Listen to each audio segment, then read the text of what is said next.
Hello दोस्तों, कैसे हो आप सब। आज का ये वीडियो मैं ऑडिट का ये वीडियो मैं रिकॉर्ड करने वाला हूँ। ऑडिट बीकॉम थर्ड ईयर ये हो जाएगा कितना 21 से 24 के लिए। तो ये अभी जो चल मार्च अप्रैल में जो भी एग्ज़ाम होगा उस एग्ज़ाम के रिगार्डिंग ये वीडियो मैं डालने वाला हूँ, अपलोड करने वाला हूँ यूट्यूब पर। और ये लगभग लगभग सारी की सारी वीडियो जाएगी, तो आप लोग दिल थाम के बैठना कि एक पर एक दिन आने वाले हर दिन ये आधे आधे घंटे पर मैं क्या करूँगा, ये वीडियो अपलोड करता रहूँगा और आप लोग अपने हिसाब से उसको करते चले जाइएगा।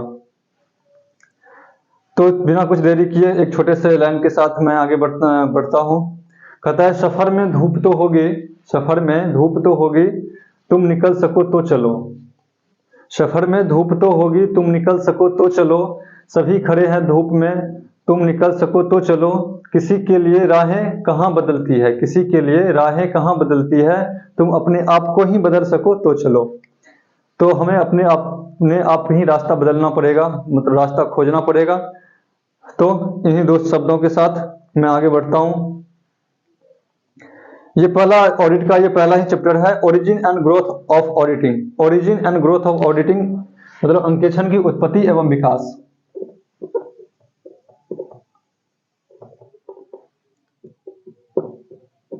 अंकेक्षण की उत्पत्ति एवं विकास, ये पहला ही चैप्टर है और इसी को लेकर के आज मैं आया हूं।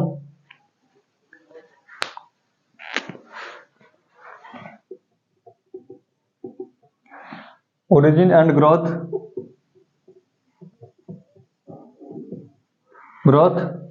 Of auditing.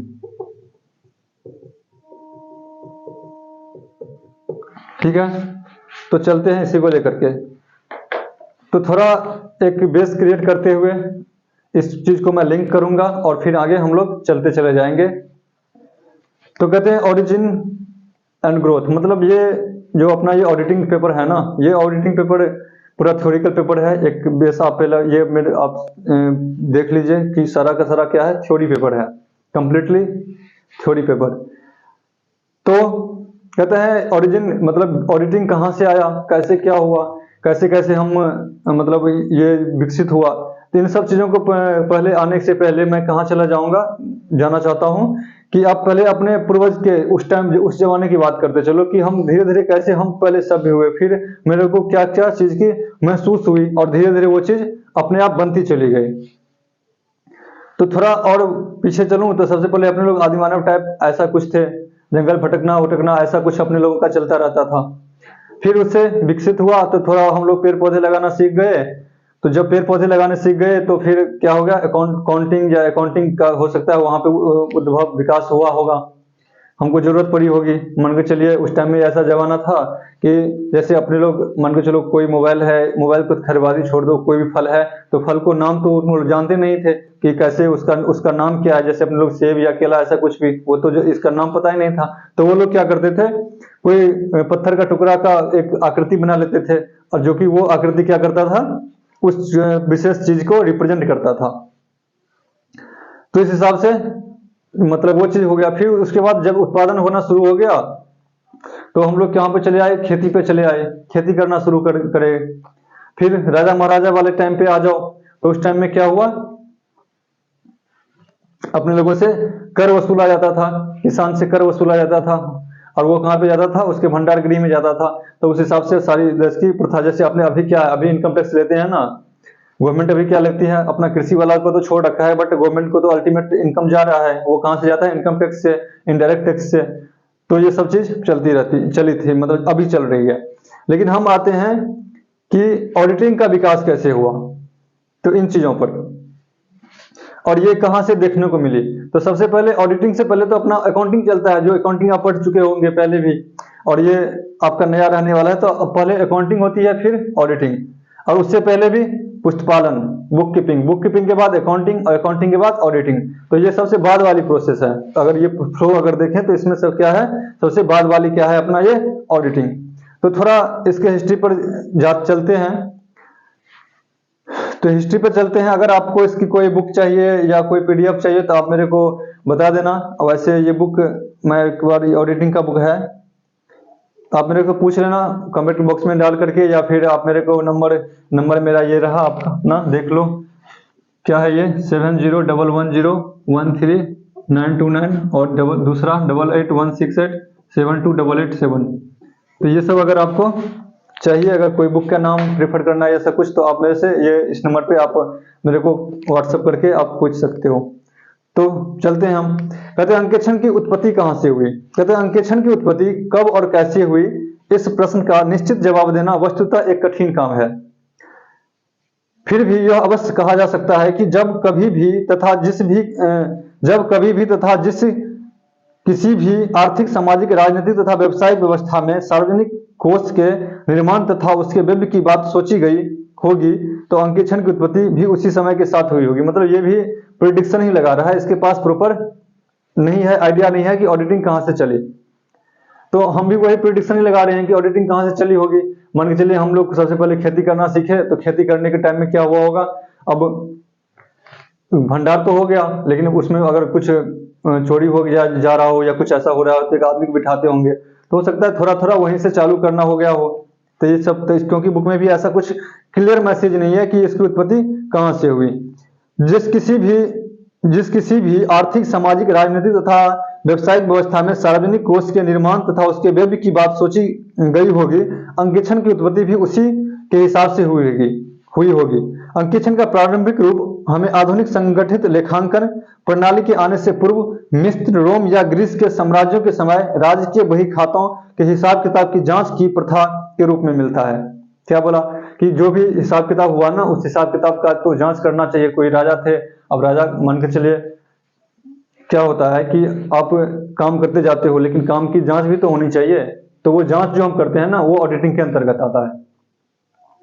तो वही बोल रहा है, मिस्र, रोम या ग्रीस के साम्राज्यों के समय राजकीय बही खातों के हिसाब किताब की जांच की प्रथा के रूप में मिलता है। मिस्र में राजकीय प्राप्तियों का लेखा आंतरिक नियंत्रण के लिए 2 अलग अलग पदाधिकारियों द्वारा किया जाता था। ग्रीस में राजकीय अधिकारियों का कार्यकाल समाप्त होते ही उसके खातों की जांच करने के लिए जांच लिपिकों को बहाल किया जाता था।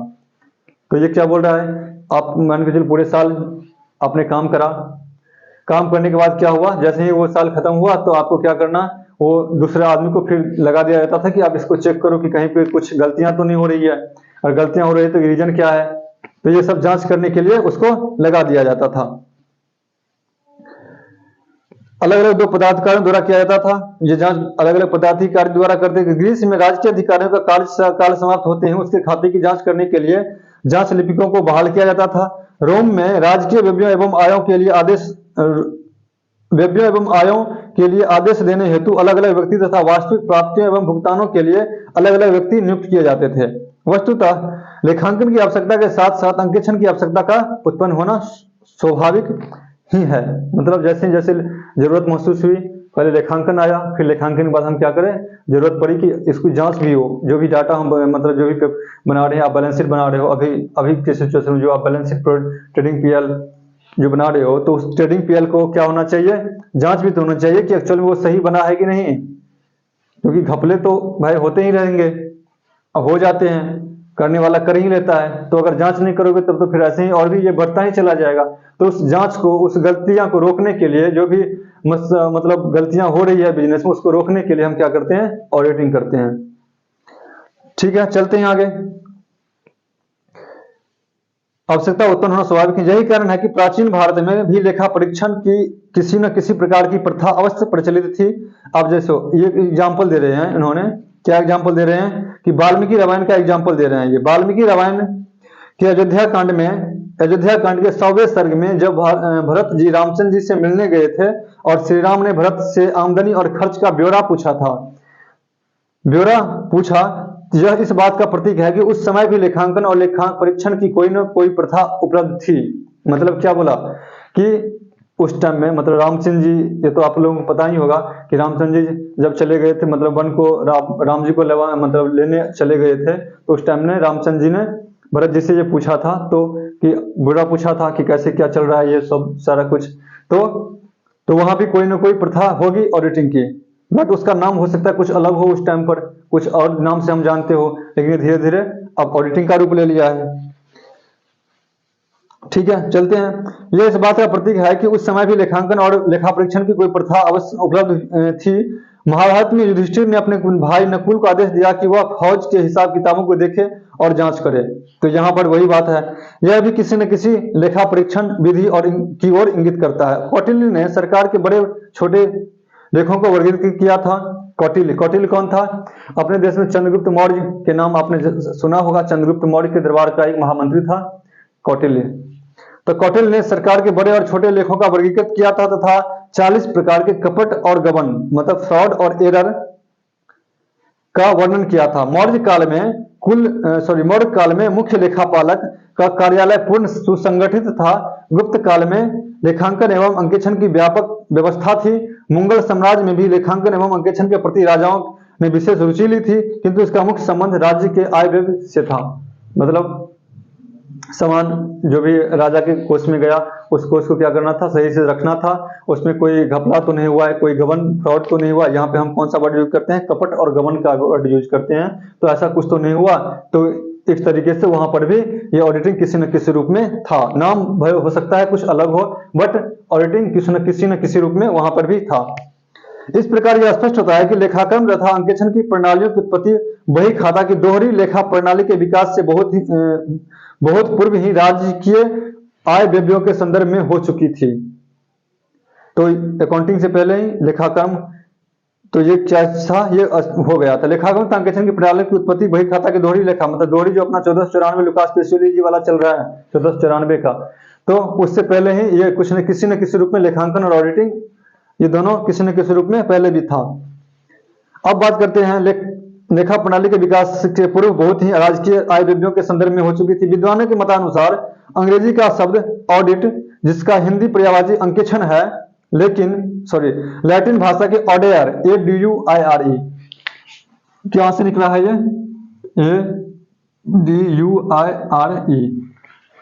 ADUIRE यहां से निकला है। ये शब्द से बना है जिसका अर्थ सुनना होता है। विद्वान मतलब जिसका अर्थ सुनना होता है। विद्वानों का ऐसा अनुमान है कि प्राचीन काल में अंकेक्षक न्यायाधीश की भांति केवल दूसरों के द्वारा लिखे गए हिसाब किताब को सुनकर उसकी सत्ता एवं शुद्धता पर अपना मत दिया करते थे। मतलब अब सामने बैठा हुआ है, अब वो जो लेखापालक है, जो भी अकाउंटिंग कर रहा है, वो सारा कुछ सुनाएगा और ये ऑडिटर क्या करेगा? सुन करके बस उसका सही है गलत है वो बता देगा। दूसरे को सुनकर उस सत्ता एवं शुद्धता पर अपना मंतव्य दिया करते थे। व्यवसाय के क्षेत्र में अंकेक्षण का प्रादुर्भाव सरकारी क्षेत्र से ही हुआ। आधुनिक व्यवसाय के विकास के साथ साथ अंकेक्षण का रूप भी निखरता गया तथा इसका क्षेत्र व्यापक होता चला गया। इसके विकास के प्रथम चरण में यह रोकड़ प्राप्तियों एवं भुगतानों की जांच करने तक ही सीमित था। प्रथम चरण में क्या था? ये रोकड़ जो आया, पैसा गया, इसकी जांच करना था कि सही तरह से गया, किस सही आदमी के पास गया है, बस इतना सीमित था। किंतु वर्तमान में अंकेक्षण की क्रिया के अंतर्गत वित्तीय विवरणों जैसे कि लाभ हानि विवरण, आर्थिक चिट्ठा, पीएल अकाउंट और बैलेंस शीट की नियमानुकूलता एवं शुद्धता प्रमाणित करना भी शामिल हो जाता है। मतलब आप पीएल अकाउंट या बैलेंस शीट जो भी आप बना रहे हो, तो वो सही बनाए हो आप या सही नहीं बनाए हो, इसकी शुद्धता जांच करना भी हो जाता है। सुविधा के ख्याल से अंकेक्षण के विकास का अध्ययन निम्नलिखित शीर्षकों के अंतर्गत किया जाता है। कुछ फेजेज इसमें दिए हुए हैं, तो उस फेजेज के हिसाब से क्या हो रहा है? इसका विकास हो रहा है। किसका? ऑडिटिंग का। तो वो फेजेज क्या है वो मैं एक बार करता हूं। कहता है पहला फेज 1494 से लेकर के 1914 तक, ये पहला हो गया। दूसरा फेज कहते हैं 1914 से 1932, 1914 से 1932 तक। तीसरा है 1932 से 1949, 1932 से 1949 तक। ठीक है, तीसरा 1932 से 1949। चौथा 1949 से 1956, 1949 से 1956। पांचवी 1956 से 1960, 1956 से 1960। उसके बाद और उसके बाद छठा है जो 1960 के बाद, 1960 के बाद। ये 5-6 फेज में इन्होंने ऑडिटिंग के विकास जो हुआ है ना, जैसे जैसे विकास हुआ है तो उस विकास का ये किसी मतलब फेज में इन्होंने करा है। तो ये कब से करा, चालू करा है 1494 के बाद। जो अभी जो मैंने इससे पहले पढ़ा वो कहाँ कब की बात थी, वो 1494 से पहले की बात थी। रामायण की बात थी, कौटिल्य चंद्रगुप्त मौर्य की बात थी, महाभारत का बात था, नकुल सहदेव का बात था वहां पे। तो वो उससे पहले की बात। तो वहां पे ऑडिटिंग या लेखांकन तो था, बट किसी न किसी अलग रूप में था वहां पे, उसको किसी और नाम से हम लोग जानते थे। बट यहाँ पे क्या हुआ, इन्होंने फेज में 1494 जब से अपना डबल अकाउंटिंग सिस्टम जो अपना अकाउंटिंग करते हैं, डुअल अकाउंटिंग सिस्टम के हिसाब से जो अपन लोग अकाउंटिंग करते हैं, जब से ये आया है लुकास पेसिलो, इटली के वेनिस शहर के रहने वाले थे, तब से बाद की फेज का ये अब आगे हम लोग करेंगे। तो क्या पढ़ते हैं, कहते हैं 1494 से 1419 तक, सॉरी 1494 से 1914 तक, कहते 15वीं शताब्दी के उत्तरार्ध में संसार के व्यापार के क्षेत्र में काफी प्रगति हुई। 15वीं शताब्दी के बाद व्यापार चालू हुआ और इसके परिणाम स्वरूप 1494 ईस्वी में व्यावसायिक जगत में लेखांकन संबंधी महत्वपूर्ण आविष्कार हुआ। सन 1914 में लुकास पेसियोली ने, जो कि इटली के वेनिस शहर का निवासी था, लेखांकन की दोहरे लेखे प्रणाली की जन्म दिया, जिसका प्रचार व्यापारिक क्षेत्र में बहुत तीव्र गति से हुआ। मतलब दोहरा लेखा प्रणाली क्या कहते हैं, जितना मैं किसी को दूंगा उतना ही कोई लेने वाला होगा, मतलब दोनों जो मैं दूंगा वही कोई लेगा, ये तो डिफरेंस हो नहीं सकता। इसी पर तो हम लोग सारा अकाउंटिंग करते हैं।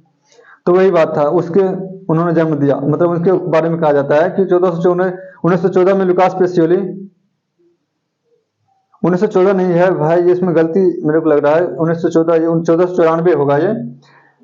लुकास पेसियोली ने, जो इटली के वेनिस शहर का निवासी था, लेखांकन की दोहरे लेखा प्रणाली को जन्म दिया, जिसका प्रचार व्यापारिक क्षेत्र में बहुत ही तीव्र गति से हुआ। इसका मुख्य कारण इंग्लैंड की औद्योगिक क्रांति थी। उस टाइम में क्या था, हर जगह लगभग इंग्लैंड का शासन था। हाँ, लगभग उसी टाइम की बात है, जन्म दिया, जिसका प्रचार तीव्र गति से हुआ। इसका मुख्य कारण इंग्लैंड की औद्योगिक क्रांति थी। औद्योगिक क्रांति के परिणाम स्वरूप बड़े पैमाने पर उत्पादन के लिए बड़ी मात्रा में पूंजी की आवश्यकता प्रतीत होने लगी, जिसकी पूर्ति किसी एक व्यक्ति के बस की बात नहीं थी। अतः इस पूंजी को विभिन्न व्यक्तियों से इकट्ठा किया गया। बड़े पैमाने पर उत्पादन के फलस्वरूप लेखांकन की सुसंगठित प्रणाली की उत्पत्ति हुई। साथ ही इसकी शुद्धता की जांच की आवश्यकता प्रतीत होने लगी। इसी के साथ इंकेशन की महत्व का अनुभव किया जाने लगा। अब देखो ये क्या बोला इंग्लैंड, ये क्या बोले अभी तक, ये बोल रहे हैं कि औद्योगिक क्रांति जब हुई तो औद्योगिक क्रांति में क्या था, एक माइंडसेट क्रिएट हुआ वहां पे कि अब सबके पास पैसा है तो क्या करे, सब थोड़ा थोड़ा पैसा कंट्रीब्यूट, क्योंकि एक आदमी के पास उतना पैसा है नहीं कि कोई बिजनेस शुरू करा जाए। औद्योगिक क्रांति तो वहीं से शुरू हुई, कोई बिजनेस शुरू किया जाए, एक आदमी के पास उतना पैसा नहीं है, तो एक माइंड में एक सोच डेवलप हुई कि क्यों ना सबसे पैसा लिया जाए, थोड़ा थोड़ा करके, जिसके पास जो भी सेविंग है उस सेविंग के हिसाब से सबसे पैसा लिया जाए। तो ऐसा करके हम क्या करें, एक बिजनेस खड़ा किया। तो जब बिजनेस खड़ा किया और सबका पैसा लगा हुआ है उसमें, तो उस बिजनेस की सत्यता भी तो होनी चाहिए, वो बिजनेस सही से चल रहा है। जो भी पैसा लगाया है इन्वेस्टर, तो इन्वेस्टर को उसकी मतलब क्या कहते हैं, उसको विश्वसनीयता भी तो मिलनी चाहिए उसको कि नहीं आप जो पैसा लगाए वो सही जगह पे गया है। तो विश्वसनीयता कैसे दोगे आप, विश्वसनीयता तब तो दोगे जब उसकी सही से जांच पड़ताल हो। ठीक है ना, आप बात समझ रहे हो, आप कहाँ किस तरफ जा रहे हो, आप ऑडिट रेखांकन से ऑडिट की तरफ आप जा रहे हो। तो महसूस की गई वहां पे कि सबका पैसा लगा हुआ है, तो सबका अगर पैसा लगा हुआ है तो उसकी जांच सही से होनी चाहिए, कोई मतलब कपट या गबन जो ऑडिट में यूज करता है वो चीज नहीं होनी चाहिए। तो वहां से धीरे धीरे इधर से ये विकास होना शुरू हो गया। उसके बाद कहता है इंग्लैंड के कंपनी अधिनियम 1844 के अंतर्गत एक महत्वपूर्ण कदम उठाया गया, जिसके अनुसार आर्थिक चिट्ठा तैयार करना तथा उसकी जांच कराना वैधानिक तौर पर अनिवार्य कर दिया गया। ठीक है, जो भी आप अकाउंटिंग करते हो उसको जांच कराना अनिवार्य कर दिया गया। ये कब की बात है, 1844 के अंतर्गत, 1844 में की बात है ये। इससे इस पेशे की मांग एवं प्रतिष्ठा दोनों में वृद्धि हुई। उपरोक्त बातों को ध्यान में रखते हुए 11 मई 1880 को इंग्लैंड में इंस्टीट्यूट ऑफ चार्टर्ड अकाउंटेंट्स की स्थापना की गई। Institute of chartered accountant England में स्थापना की गई। ठीक है, इसी चीज को ध्यान में रखकर उसके बाद अगला फेज क्या है, 1914 से 1932 की ओर। तो इसमें पढ़ते कहते भारत वस्तुतः भारत में अंकेक्षण का इतिहास 1914 से प्रारंभ होता है, क्योंकि उससे पहले तो अपने देश गुलाम थे, उतनी ऐसा कुछ पता नहीं क्या कुछ सिचुएशन रही होगी उस टाइम पर। तो अपने देश में कहां से देखा जाता है? 1914 से आरंभ होता है। भारतीय कंपनी अधिनियम 1913 के अंतर्गत कंपनियों के लेखा पुस्तकों का अंकेक्षण कराना अनिवार्य कर दिया गया। यह कानून भारत में 1 अप्रैल 1914 से लागू किया गया, किंतु उस समय भारत में इस विषय की शिक्षा की उचित व्यवस्था नहीं थी। अतः यहाँ की अंकेक्षण का कार्य इंग्लैंड की इंस्टीट्यूट से सनद की डिग्री प्राप्त करने वाले व्यक्ति, मतलब डिग्री जो प्राप्त कहां से किया? इंग्लैंड से किया। वो आदमी ही ये काम कर सकता है, ऑडिटिंग का काम। इंस्टीट्यूट सनद की डिग्री प्राप्त करने वाले व्यक्ति ही करते थे। इसके पश्चात इंग्लैंड में 1923 में एक दूसरी संस्था British association of accountants and auditors की स्थापना हुई। इस संस्था से डिग्री प्राप्त कर कोई भी व्यक्ति सार्वजनिक अंकेक्षक बन सकता है। भारत में सर्वप्रथम बंबई सरकार ने लेखाकरण की शिक्षा प्रदान करने के लिए व्यवस्था की। बंबई में सबसे पहले ये चीज व्यवस्था हुई वहां पे कि आप यहाँ पे मतलब यही उस इंग्लैंड वाली शिक्षा आप यहाँ पर भी ले सकते हो। उसकी सनद का नाम क्या था? संस्था जो थी उसका नाम क्या था?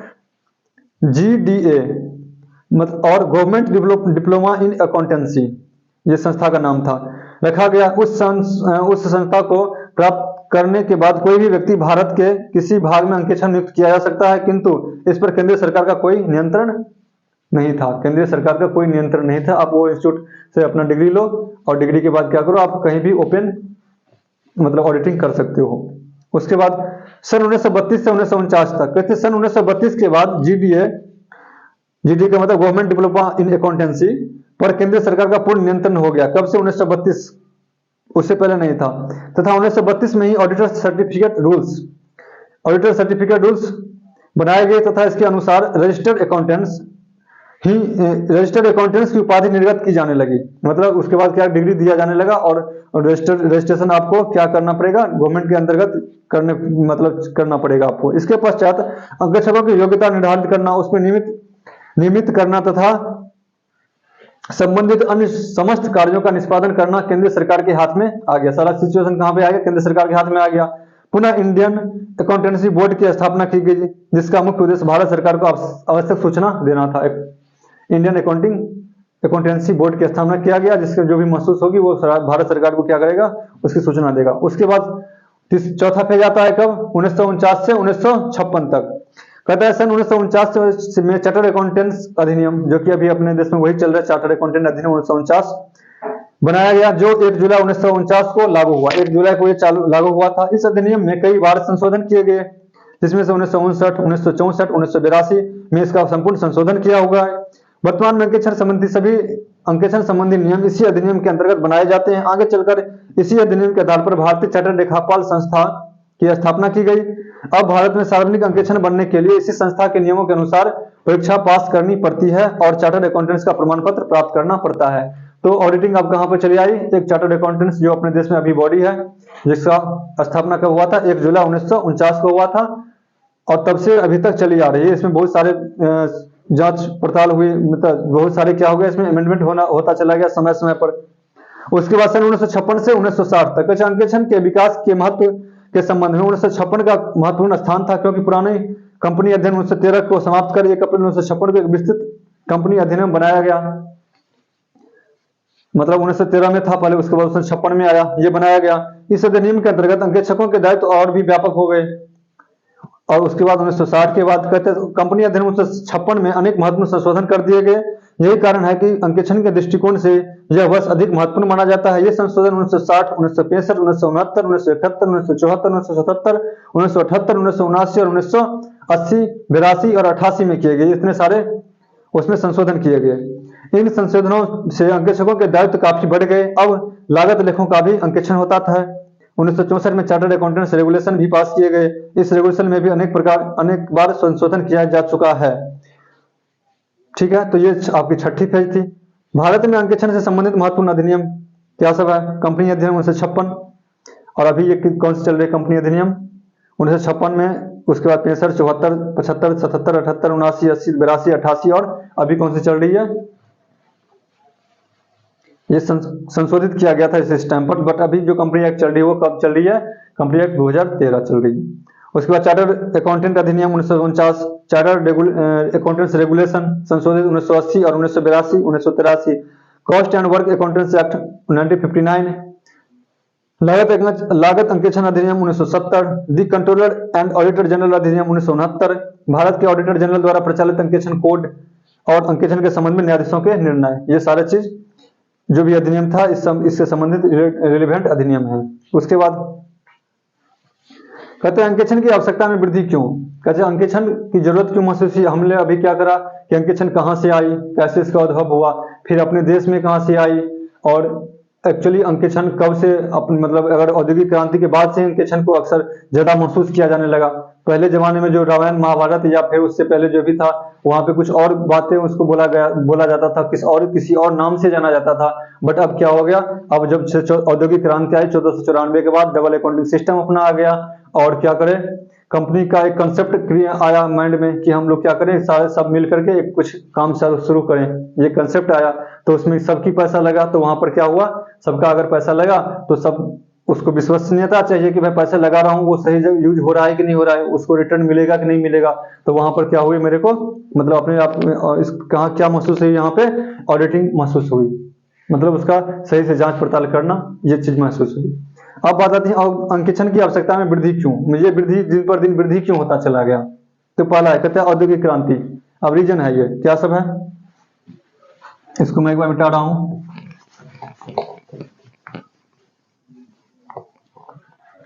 सबसे पहला विकास जो हुआ इसकी क्या मतलब क्यों विकास हुआ, तो सबसे पहले औद्योगिक क्रांति, ये तो पहले ही अभी पढ़े हैं।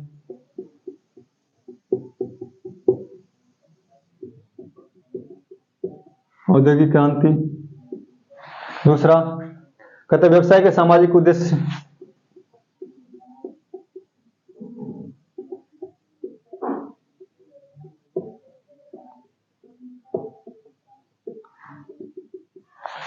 उसके बाद स्वामित्व का प्रबंध से अलगाव।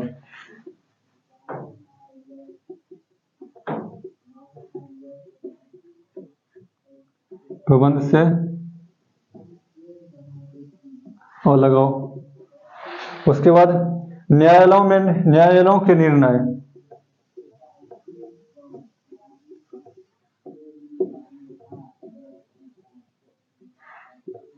उसके बाद राज्य द्वारा नियमन।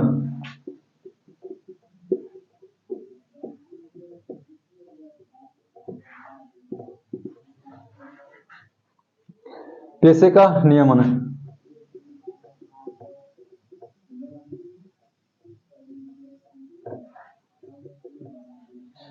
उसके बाद यंत्रीकृत लेखांकन का प्रभाव।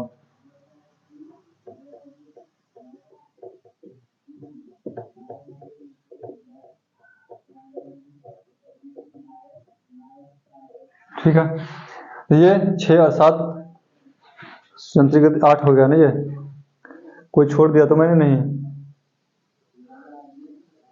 चलो देख लेते हैं जो भी छूट गया है होगा शायद एक, मेरे को लगता है यहाँ पे 8 है, यहाँ पे ठीक है। चलो कहते हैं औद्योगिक क्रांति का विकास क्या देखा मैंने 1494 के बाद क्या हुई, औद्योगिक क्रांति हुई। औद्योगिक क्रांति के बाद सबका पैसा लगा, और सबका पैसा लगा तो क्या होगा, हमको विश्वसनीयता चाहिए, उसके लिए कोई जांच पड़ताल करने वाला हो, तो वहां से क्या होगा एक प्रोसेस कर सकते हो, तो वो जांच पड़ताल करने वाला हो तो उसके लिए हमको क्या करना पड़ा, ऑडिटिंग करनी पड़ी। इसको आप लेके बाद मैं छोड़ा छोड़ा करके ऐसे ही मतलब आपके डिस्क्राइब करता चला जाता हूँ, आप एक बार इसको पढ़िएगा। उसके बाद व्यवसाय के सामाजिक उद्देश्य। विगत कुछ वर्षों में व्यवसाय के सामाजिक उद्देश्य पर विशेष बल दिया जा रहा है। अब व्यवसायी वर्ग यह सोचने के लिए बाध्य है कि वह सामाजिक उद्देश्य का ध्यान रखते हुए लाभोपार्जन करे। मतलब ये सिंपल सी बात बोल रहा है कि ऐसा कोई व्यवसाय अब एग्जिस्ट नहीं करेगा, या उसको ज्यादा आदमी सपोर्ट नहीं करेंगे जो कि सामाजिक उद्देश्य को ध्यान में नहीं रखता हो। ठीक है, तो सामाजिक हितों को ध्यान में रखते हुए कंपनी के लेखा पुस्तकों की शुद्धता की जांच आवश्यक हो गई है, जो कि अंकेक्षक के द्वारा ही संभव है। फिर संस्थाओं के आकार में वृद्धि ने इस आवश्यकताओं को और भी बढ़ावा दिया है। वित्तीय विवरण की प्रामाणिकता की रिपोर्ट स्वतंत्र पेशेवर लोगों से ली जाए, इस प्रकार औद्योगिक क्रांति ने अंकेक्षण के विकास को काफी प्रभावित किया है। उसके बाद कहता है स्वामित्व का प्रबंध से अलगाव। ये क्या बात है, कहता है स्वामित्व, जैसे ही बिजनेस बढ़ा तो एक आदमी उसको कंट्रोल नहीं कर पा रहा था। मान के चलिए आज टाटा है, उनके सीईओ कौन है, रतन जी टाटा। उसके बाद मान के चले रिलायंस ग्रुप है, तो वहां पे कौन है, मुकेश अंबानी। तो ये क्या करते होंगे, पूरा बिजनेस को खुद ही थोड़े ना संभालते हैं, वहां पर तो बहुत सारे उनके एम्प्लॉय हैं जो काम करते हैं, उनके अंदर काम करते हैं, उनके साथ काम करते हैं। तो अकेले वो नहीं चला सकते। तो क्या हो गया, वही बात बोल रहा है कि जो भी मैनेजमेंट है ना, मैनेजमेंट से क्या हो गया, जो मालिक पैसा लगा रखा है वो क्या हो गया, दूर हो गया। अगर दूर हो गया तो उसको अब जो दूसरे आदमी चला रहे हैं तो उसको सिस्टमेटिक हिसाब से चलाने के लिए क्या हुई, ऑडिटिंग की जरूरत पड़ेगी। अगर हो सकता है वो आदमी में अगर कुछ गलत गबन और कपट ही कर रहा हो तो इसके लिए जांच तो पड़ताल तो होनी चाहिए, तो इसलिए ऑडिटिंग की जरूरत पड़ी। उसके बाद न्यायालयों के निर्णय, कहते न्यायालयों के निर्णय ने भी अंकेक्षण के विकास को काफी हद तक प्रभावित किया है। विगत कुछ वर्षों में व्यवसायिक जगत तथा अंकेक्षण की भूमिका के प्रति न्यायिक दृष्टिकोण में व्यापक परिवर्तन हुए हैं। आज न्यायालयों द्वारा व्यवसायिक विवरणों के प्रस्तुतिकरण पर विशेष बल दिया जा रहा है तथा उनमें गुणात्मक सुधार की बात कही जा रही है। न्यायाधीशों ने लेखांकन के सिद्धांतों तथा अंकेक्षण मानकों की आवश्यकता पर काफी बल दिया है। उपरोक्त घटनाओं ने अंकेक्षण की प्रक्रिया में महत्वपूर्ण परिवर्तन ला दिए हैं। ठीक है, राज्य द्वारा मतलब नियमन, रेगुलेशन बाय द स्टेट, कहते विगत कुछ दशकों में राज्य द्वारा व्यावसायिक संस्थानों के नियंत्रण एवं नियमन के क्षेत्र को व्यापक कर दिया है। इस संबंध में भारत में कंपनी अधिनियम 2013, पूंजी नियमन व नियंत्रण अधिनियम 1947 तथा श्रम कानून बनाए गए हैं। तो ये सब इसके लिए इसकी जरूरत पड़ी। पेशे का नियमन, वर्तमान में प्रत्येक देश में पेशे का नियमन हो रहा है। भारत में इस पेशे का नियमन दी इंस्टीट्यूट ऑफ चार्टर्ड अकाउंटेंट्स के हिसाब से चलता है, जो भी एक रेगुलेशन बॉडी बना दिया हुआ है। तो अपने देश में कौन सी है, the institute of chartered accountant of India, ICAI। इस प्रकार पेशे के नियमन ने भी अंकेक्षण के विकास को प्रभावित किया है। उसके बाद अंतर्राष्ट्रीय लेखांकन मानकों की स्थापना, कुछ वर्तमान में अंतर्राष्ट्रीय लेखांकन मानकों की स्थापना पर विशेष बल दिया जा रहा है, जिसमें विभिन्न देशों के अंकेक्षकों द्वारा अपनाई जाने वाले तकनीकों एवं इनके दृष्टिकोणों में समानता आ जाएगी। मतलब जो भी अब सारा देश का अलग, जैसे यहाँ का इस देश का अलग, किसी और देश का अलग ऑडिटिंग, तो ये क्या सोच रहे हैं कि सारा वर्ल्ड लेवल का एक स्टैंडर्ड बन जाए, तो उस पर सारा काम करेगा तो सारे में एक रूपता आ जाएगी।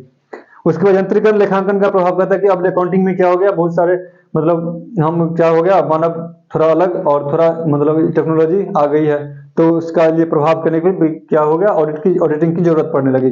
वैसे वर्तमान में लेखांकन के क्षेत्र में भी यंत्रों का प्रयोग दिन प्रतिदिन बढ़ता जा रहा है, जिससे अंकेक्षण कार्य में अंकेक्षकों को परिवर्तन लाने के लिए विवश होना पड़ रहा है। कंप्यूटर में लेखांकन के क्रम स्पष्टता नहीं देखे जा सकते, किंतु अभिलेखकों की शुद्धता की गारंटी रहती है, जिससे अंकेक्षकों को अभिलेखों की शुद्धता जांचने की आवश्यकता नहीं होती, जिससे वह अपना अधिक समय और शक्ति मूल्यांकन एवं विश्लेषण में लगा सकता है। तो ये पहला चैप्टर था, हिस्ट्री ऑफ ऑडिटिंग आप बोल सकते हो इसको। 3 टॉपिक इसमें मैंने पढ़ा, एक तो 1494 से पहले की ऑडिटिंग, उसको 1494 में के बाद औद्योगिक क्रांति के बाद कैसे ऑडिटिंग का विकास हुआ, और एक इसकी अंकेक्षण की मतलब वृद्धि, मतलब इसकी आवश्यकता की इतनी जल्दी से क्यों बढ़ती चली गई। ये 3-4 टॉपिक इसमें थे आज जो मैंने अभी करवाया। तो ये वीडियो डे बाय डे हर दिन लगभग अपलोड होता रहेगा। आप लोग इस चैनल को सब्सक्राइब करके रखिएगा, हर समय कुछ ना कुछ अपडेट जाता रहेगा इस चैनल के माध्यम से। तो ठीक है, आज के लिए बस इतना ही, फिर मिलते हैं नेक्स्ट वीडियो में। तब तक के लिए good bye, thank you, all the best.